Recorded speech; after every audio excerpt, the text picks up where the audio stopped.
Um, Hi, I'm Brooke Bendix, the founder of Therapyology, and I'm sitting here today with Liz Stevens, the owner and camp director of Camp Walden, Michigan, in Sheboygan, Michigan.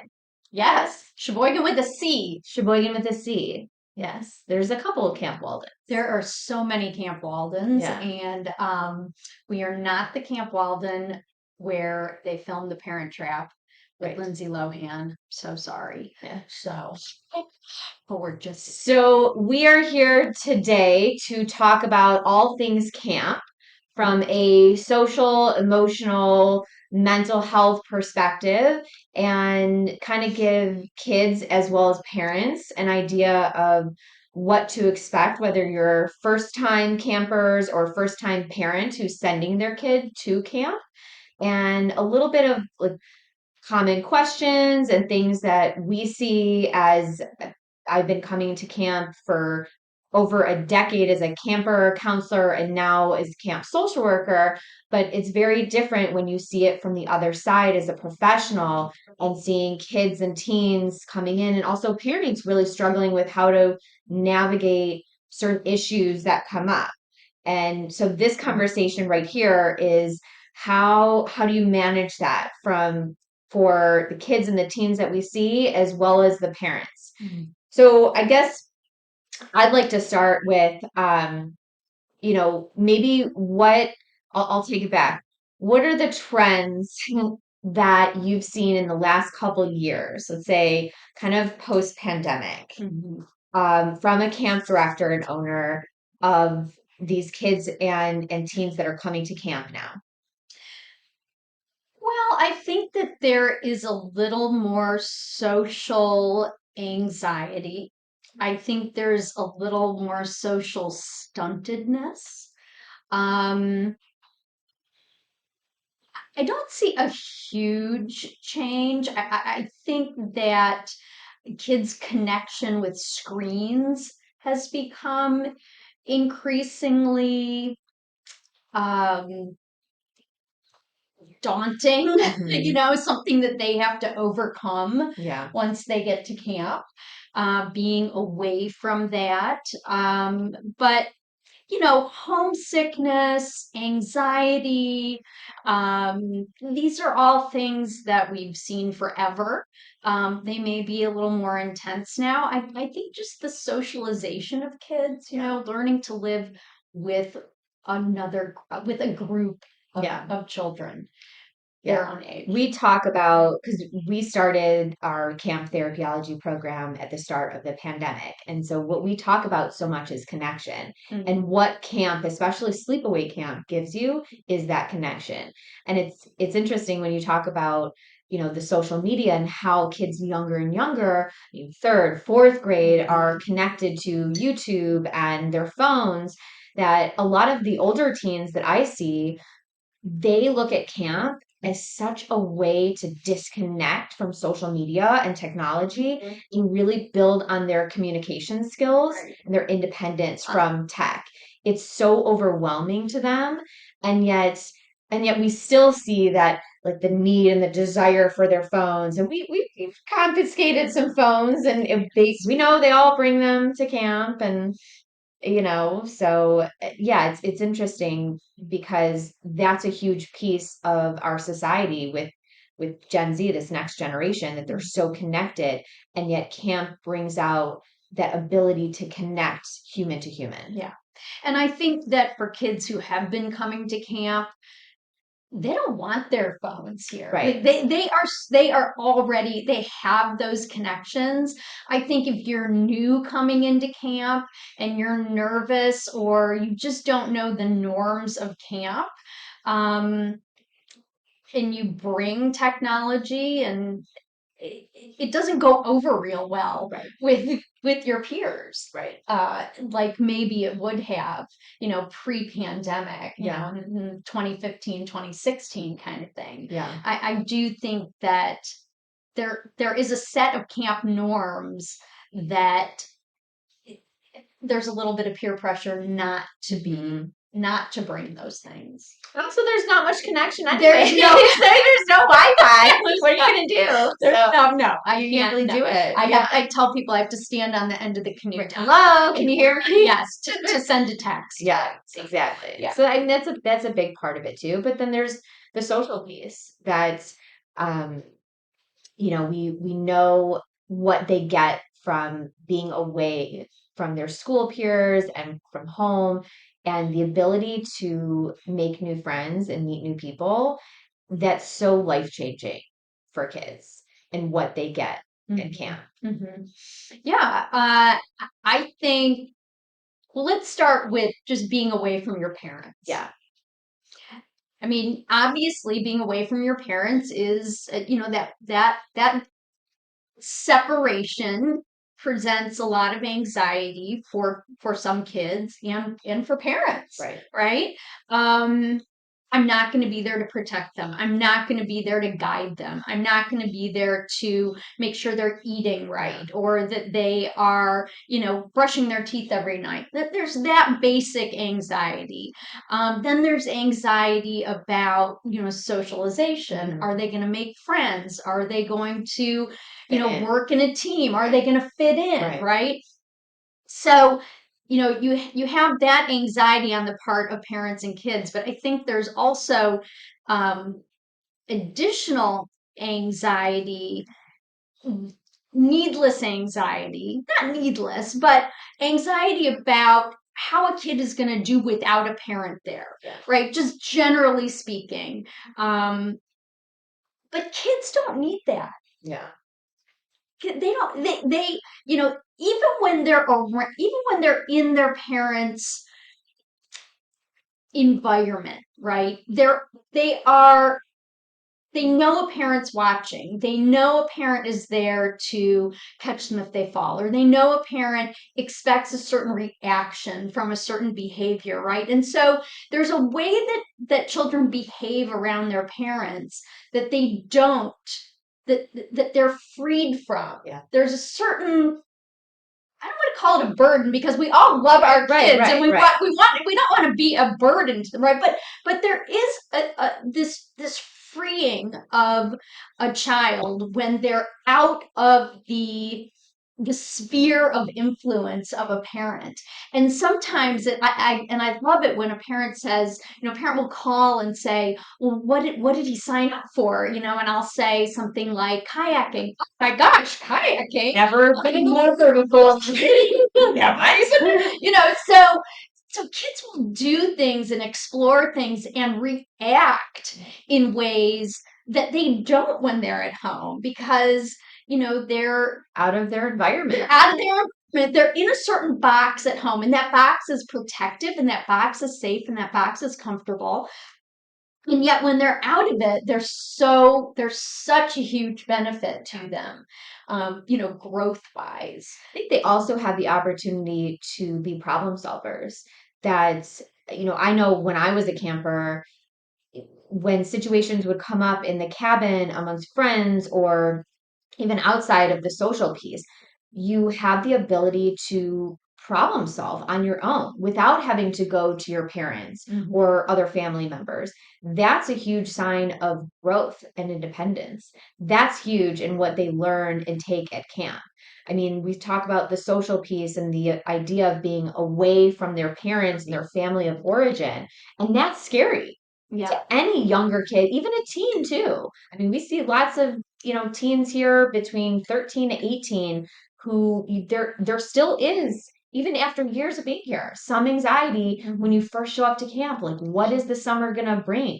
And how am I going to problem solve? And we always have problems to solve at camp, right?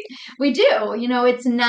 Camp is not a vacation from real life. Right. Camp is real life, times 10 almost. It is because you're constantly with other people. You are navigating relationships, 18 hours a day. Right. You're navigating interactions with other human beings, Yeah. and it is and humans are tricky, Mm-hmm. right? People Yep. are tricky. Yeah. So, having to figure that out and problem solve, like you said, Brooke, is again, it's brain development. Right. It's literally creating new pathways in the brain. Right. And I think that one of the things that we try to train our staff to do is not solve problems for campers, Mm-hmm. but guide campers to solve their own problems, right? To be there to bounce ideas off of, to provide suggestions. Have you tried this? What do you think about this? So that again, we're not solving children's problems for them. We are not solving conflicts for them, but we're guiding them through the process of learning how to do that. Teaching me how to fish, right? Right, right. I mean, that's the essence of what it is to be a social worker or a therapist in our profession. We don't solve their problems. We give them the tools in order for them to solve their own problems. Right. So I think removing them from their parents and their family of origin, it's like, okay, do I have the tools and the skills to be able to go off into this mini, like microcosm of a community at camp to be able to do that on my own? Right. And that's where we kind of, tell parents, and we get plenty of phone calls from parents like with their own anxiety about their kids, or Yeah. my favorite is kind of the question of, how to talk to a parent or what to say to a parent who maybe gets a letter home that's not a great letter. I mean, Right. I just recently went through, I save all my camp letters. So in like the 90s, I'll age myself, but in the 90s, I was reading some of my old camp letters, um, and I wrote these like long letters about, some of the campers in my cabin and how I was feeling excluded and like left out. And I think my mom at the time was like, "Go talk to Ina, your mom. She'll talk to you." And I'm like, it's scary to have to go and advocate for yourself, but it's also scary on the other end because now we see a lot of parents kind of hovering over and being very nervous if they get a letter home. Like what do we do to ease parents with that? So one bad letter home is not the end all be all, Yeah. right? Kids are going to, one of their coping mechanisms for some kids is writing a letter. Yeah. Is writing down how they're feeling, right? And who better to send that to than the person who is Right. going to feel for them Right. and want to be there for them, right? I mean, I hate it here, nobody likes me, so and so mean, Right. I mean, absolutely, kids are going to sit down and write those letters to the people they feel are going to feel them, to feel Right. their pain, right? Yeah. And if it's one letter, it's usually a one-off. Yeah. Right? It's usually I'm homesick. Or not I'm homesick, but I don't like it here. I don't like this about camp. I don't like this about camp. And of course, the underlying reason is homesickness usually. It's an adjustment. It's an adjustment, and A lot it of these takes kids time. are so used to the norm and the routine, and once their routine is shifted, where they're in an environment, camp, and they don't have the same routine and being driven places where we are in this country, it's different, and that can be a huge adjustment where parents get a little spooked and freaked out that, oh my gosh, I'm not around my kid and I'm getting this concerning letter. I'm going to pick up the phone. It's okay. Right. That's okay. Yeah. Pick up the phone, send an email, Yeah. take a picture of the letter, Right. and send it to us. And the vast majority of time, we're going to then, sort of in a not obvious way, approach the camper and say, hey, your parents got this letter home. How's it going? What prompted that? And they're gonna be like, oh, Oh yeah, that's right. Yeah, I wrote that. Forgot all about that. Oh yeah, they totally. It was like 2 days Yeah, ago. that was or well, with the Right. postal service the way it is, It was more probably like 8 days ago. yeah, 5 or 6 days ago. Yeah. So, yeah, no, if it's a series of letters, then something's wrong.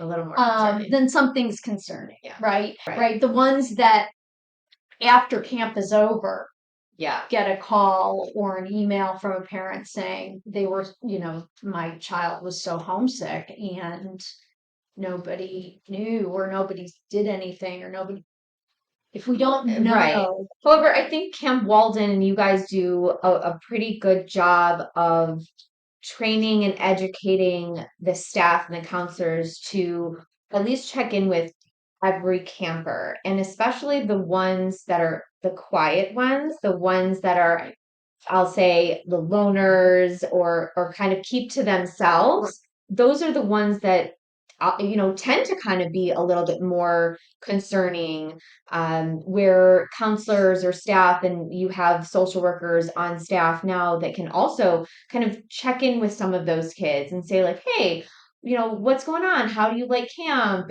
Talk to me a little bit about what's happening. But yeah, there's ones that slip through the cracks that you're like, you seem fine. And it's funny, that's mostly rising eighth grade boys who've Really? never been to camp before.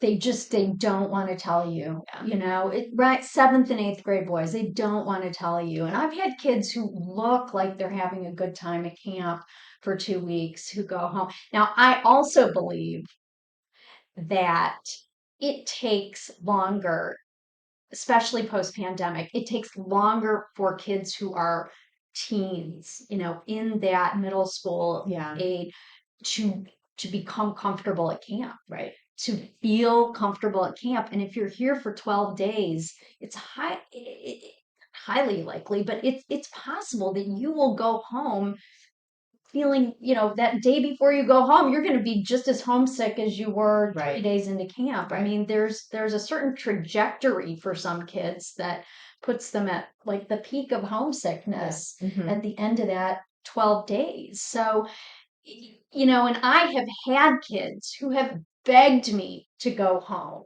begged, come to my office every day, slid notes under my door when I'm not there, that they are going to, and I don't say this lightly, but they literally tell me they're going to die if they don't get to go home. And come that 2 week mark, when the 2 weekers leave, and these are 4 weekers or 3 weekers, come that 2 week mark, when those other kids leave, and now there's no possibility really, like there's no other bus going downstate after that. Something just, A switch. A switch flips. Yeah. And that's it. Yeah. I remember having a conversation with a camper last summer, right around that 2 week mark of, are we going to go or are we going to stay? And it was like, I don't know. Maybe I'll give it one more night. Maybe I'll give it another night. Right. And they stayed for the whole month. Yeah. And they were like, best decision ever. Right. But it's that kind of in between of, trusting yourself and what you can handle and what you can manage. And it's, that's why I'm such a big advocate of camp and what we've built a whole program on the foundations of what camp teaches kids. And so it's that where you see these changes in these kids and teens and like growing into young adults. I mean, how many I was a camper and a counselor and now a camp social worker, and so many of these staff were also campers and now are counselors and going into like lead roles and going to be lawyers and doctors one day, like saving the world. And it's amazing to kind of see them, what they've taken from their experiences at camp and how they grow into these amazing humans. Well, and it's interesting also. I think that there is a phenomenon of, high school graduates who are going then, a lot of them, off to college or university away from home the next year and end up not being able to sort of handle that transition because they've never practiced that. They've never, the separation is new, and I think the older you get, the harder it gets. Yeah, I agree. I really do. I don't think that, a lot of people will say, oh, they're so little, it's going to be so hard. The littlest kids are the Best, the most best. resilient, Yes. the most Yep. resilient. Jump right in the lake. They will. Like, bye, Mom, Right. See ya. Don't Right. come back. And it's really the most reticent and the most stubborn sometimes about, I'm homesick, I don't like it here, I want to go home, I'm going home, are the older kids. Right. Yeah. You know? And even more so now in the last couple of years, because what we see from a mental health standpoint is the ones who were in kindergarten through second grade at the start of the pandemic are now older elementary, like fourth, fifth, sixth. And so they've really struggled with that stay at home kind of virtual school not being able to be socialized. Right. So now they're struggling entering back into the socialization piece. So that's where we kind of see, and the earlier that you can have them be socialized, Right. and that separation anxiety, Yeah. that's so huge. Yeah. And we see it, the second they drop them off at the bus, and we talk about homesickness and the separation anxiety, and the social pieces and independence is so huge when it comes to camp. But that anxiety, and it's sometimes it's managing both the kids, the campers, as well as the parents too. The parents aren't here, so we are their eyes and ears. No, I know. You feel in your gut that something isn't right, then a parent should pick up the phone or send an email. We don't want anybody at home not sleeping at night because they're concerned about the experience that their child is having. Right. And parents know their kids. They know a lot. Right. And parents have to put a lot of faith and trust into the camp and the directors, that their safety and health is obviously the most important. But there's that nervousness, anxiety that we sometimes see from the kids with the separation from their families and their parents, but also from the parents as well. It's like, And how are they feeling? That Right. without any words Right. to their kids in the lead up to camp. Yes. And you don't want to do that. You want to be very positive about the fact that they're going away, and that it's going to be a great experience for them, and that you have faith in them. They can do it, and they're going to learn so much, and sure, you're going to miss them, but we're all going to be here waiting for you when you get back, right? Everybody's going to be here.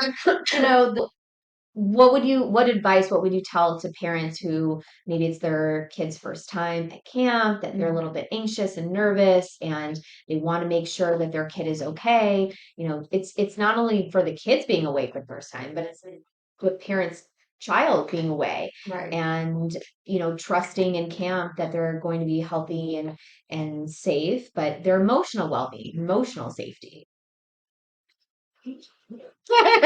I mean, we see that so much, over for decades, but more so in the last, let's say, couple of years, really, of what emotional well-being looks like. Hence why there are therapists and social workers who kind of help and guide a lot of the staff and admin.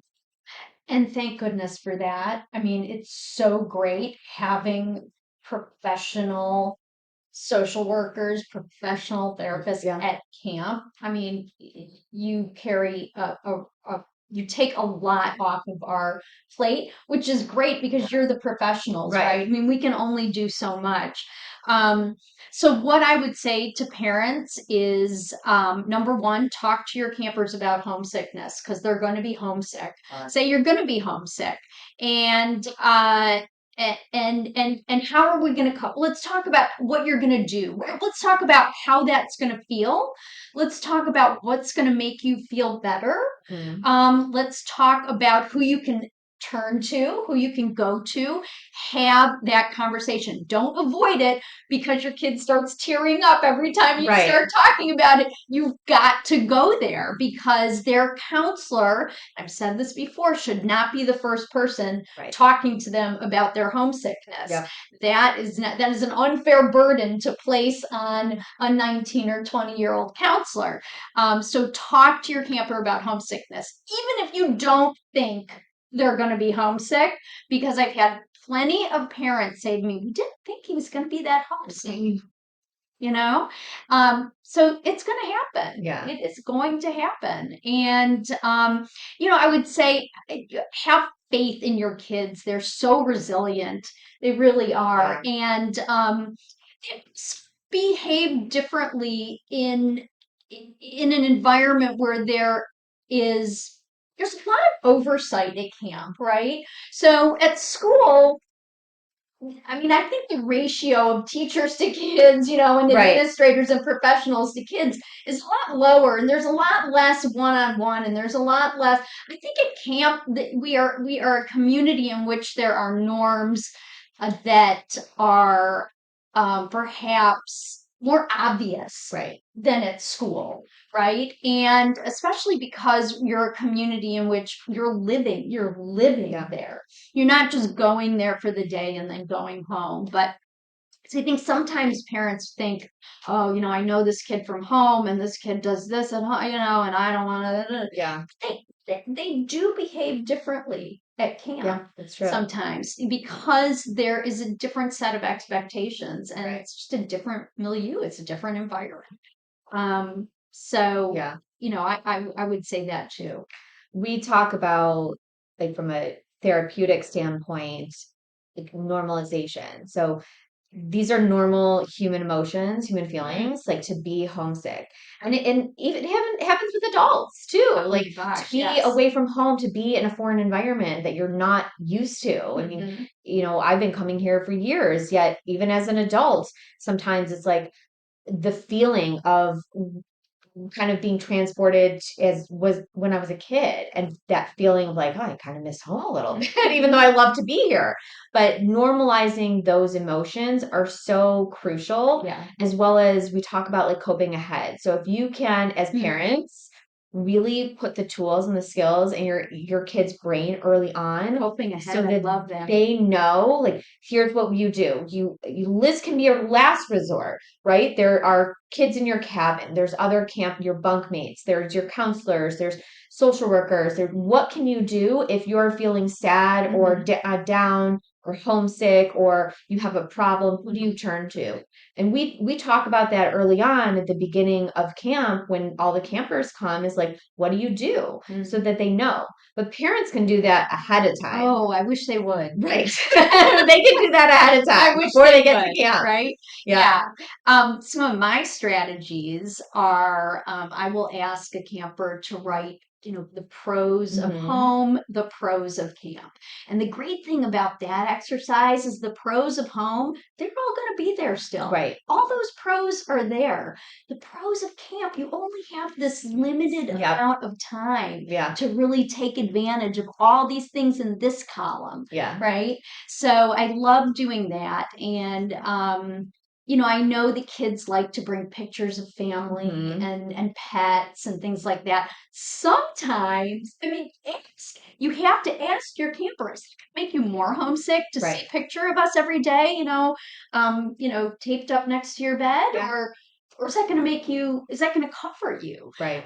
It's different for everybody. So, but yeah, you absolutely have to plan ahead, emotionally plan ahead. Yeah. And I love, how did you cope ahead? Cope ahead. Yeah. Cope ahead. That's great. Give them the tools and the skills so that you, as a parent, can trust that your kid knows how to handle these situations. And that's how we teach parents. It's how we teach our kiddos and teens that we see walking through the door. And we see them much more resilient and able to withstand some of the challenge. I mean, camp is supposed to be fun and exciting, but it's not without challenge. Oh, that's how you grow and evolve and mature as a kid and a teen, and even a counselor too. Again, it is a microcosm of the real. It really is. People say, well, I go to camp and then I go back to the real world. Well, let me tell you. Camp is, a bullion cube of the real world. It is. Because there is so much interaction with other people, and there are, obstacles to overcome. But that's where the growth comes from, right? If you don't face obstacles that you can overcome, that you can figure out, you're not going to grow. You're going to be static. Yeah. And so that's why camp, there's no place like camp these days where you can send a child social media, no screens. Yeah. There's no, I don't know. I mean, sending them on a wilderness trip or to an overnight summer camp. They're just that's it, really. Yeah. Yeah. Where else are they without the constant interference and distraction of technology? There isn't. There isn't. Right. And I mean, we're looking out right now at this beautiful, yeah. this lake and the trees and the birds and the ducks and nature, and really, being in that and connecting with it yeah. feeds the soul. It really feeds the soul. And I truly believe that even if kids don't recognize the beauty of the surroundings that they're in, that it affects them. Yeah. Even if they don't consciously think, wow, look at these trees. They've been around here for hundreds of years, it does something for them. Yeah. It nurtures them. Well, the friends that I've made at Camp Walden when I was a camper and a counselor have been friends for life. And I can also say that Camp Walden has been an inspiration for myself in creating our camp therapyology program, working with kids and teens in the mental health world and creating that camp-like feel to bring in that mental health piece pretty much all year round. So I thank you and your parents, Larry and Ina, for that inspiration and love for camp. And I thank you, Liz Stevens, for your time and talking all things camp related. And thanks, everybody. That's a wrap. Thank you. Thank you, Brooke. That was awesome. That was great. Hopefully